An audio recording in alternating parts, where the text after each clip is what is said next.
Hi guys, welcome back to another vlog. Um, Ito nga pala yung drone shot ko last December 21st. Sa front yard lang to ng bahay na nirerenta namin dito sa Delta, British Columbia. So, last December 20 or December 19, 2022, nagkaroon ng snowstorm. So, bali ito na yung after the snowstorm. So, kung makikita nyo punong-puno ng snow yung bubong, yung front yard. Yan, makikita nyo yung mga pathwalk, kumbaga clear naman. Ganyan, tas yan yung ating sasakyan. Yan yung driveway, pero to yan, green grass yan pero natabunan ng napakaraming yelo. So, during that day, I think mga -5 siguro.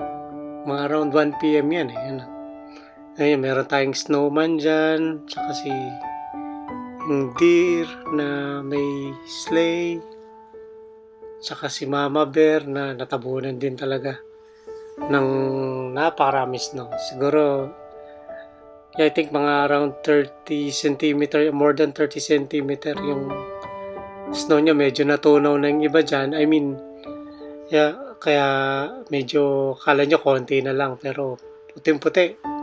Yun yung main highway. I mean, yung main road. So, clear naman yung kalsada. Yan. Yung gilid ng driveway.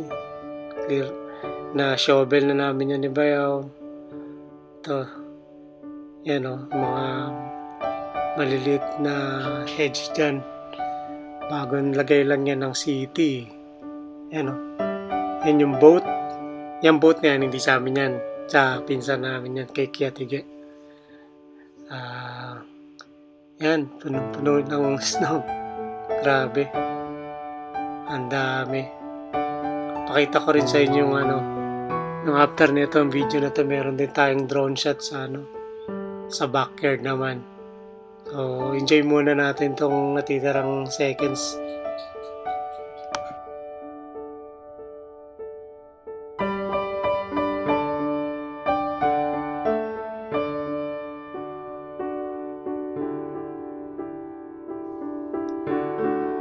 Hey guys, nagkabalik tayo. Ito naman yung drone shot natin sa backyard. Ayan punong-puno ng yelo yung ating bubong. Yan. Yung mga snow pa doon sa puno. Kasi hindi naman basta-basta matutunaw yan dahil pag malamig, ang tagal matunaw din ng yelo. Kahit matinding sikat ng araw. Ang tagal niya matunaw yan. Punong-puno yung backyard natin. Pati yung trampoline dyan sa nakalagay dyan, dami rin yelo talaga yan. Pero natunaw na naman yan as of now. Ngayon naman date na ngayon, bali January 24 na, wala na yan. Papakita ulit sa akin ng drone shot ng January naman. Kagandahan dito sa British Columbia, dito sa mainland, ang winter hindi ganun kalamigan, hindi katulad sa ibang probinsya, unlike ang Prairie, Alberta, Manitoba, Saskatchewan, malamig pa rin sa kanila ngayon doon. Dito sa British Columbia,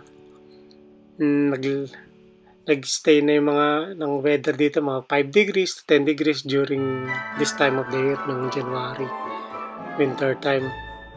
So, yan medyo taka na lang tayo niyan. Tamang fleece jacket. Pero medyo nilalamig na rin ako niyan Amang tiis drone shot lang yan Hindi na kasi tayo na makapal na jacket. Kasi saglit lang din naman yan. Mga 2 minutes lang tayong nasa labas niyan sa backyard. Ayan yung kapitbahay. Kita mo yung mga bubong ng kapitbahay, puting-puti. Ang dami, ayun tayo. Yun! Ayan Ayan yung bubong natin, daming yelo. Alam ko, ginigaw na talaga ako dyan. Yun yung tinatawag na ano eh. Tiis drone shot. Ano? Okay guys, maraming salamat sa panonood. Itong ating short video. Kung namimiss nyo ng yellow, cool. Cool shot lang, cool video lang. Daming yellow. Hi guys, thank you for watching my vlog. Kung hindi ka pa nag-subscribe, please subscribe to my channel. And we'll do more video about Canada. And then we'll just share you our journey here, but then it's more about travel vlogging and then some simple things here in Canada. Anyway, thank you for watching. Have a great day. God bless us all. Thank you. Bye for now.